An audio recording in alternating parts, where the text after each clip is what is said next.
എത്ര മാരകമായ രോഗമാണെങ്കിലും അത് മഞ്ഞ് പോലെ ഇല്ലാതെയാവാൻ. ഹബീബുന റസൂലുള്ളാഹി സ്വല്ലല്ലാഹു അലൈഹി വസല്ലം തങ്ങൾ പറയാണ്, ഇസ്മുൽ ആദമിൽപ്പെട്ട രണ്ട് ആയത്തുകളുണ്ട്. വ ഇലാഹുക്കും ഇലാഹും വാഹിദ് ലാ ഇലാഹ ഇല്ലാഹു അർറഹ്മാനുർ റഹീം, സൂറത്തുൽ ബഖറയിലെ 163-ാമത്തെ ആയത്ത്. അലിഫ് ലാം മീം അല്ലാഹു ലാ ഇലാഹ ഇല്ലാ ഹുവൽ ഹയ്യുൽ ഖയ്യൂം, സൂറത്തുൽ ആലി ഇംറാനിലെ 1-ാമത്തെയും 2-ാമത്തെയും ആയത്ത്.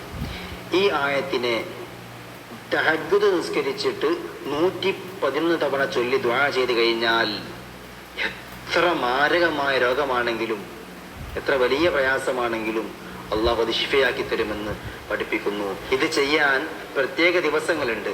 അതായത് ബുധനാഴ്ച രാത്രിയും ഞായറാഴ്ച രാത്രിയാണ്. ഞായറാഴ്ച രാത്രിയിലും ബുധനാഴ്ച രാത്രിയിലുമാണ് ഈ രണ്ട് കാര്യങ്ങളും, ഈ രണ്ട് ദിക്റുകളെയും 111 തവണ ചെയ്യേണ്ടത്. അള്ളാഹു തൗഫീഖ് നൽകുമാറാവട്ടെ.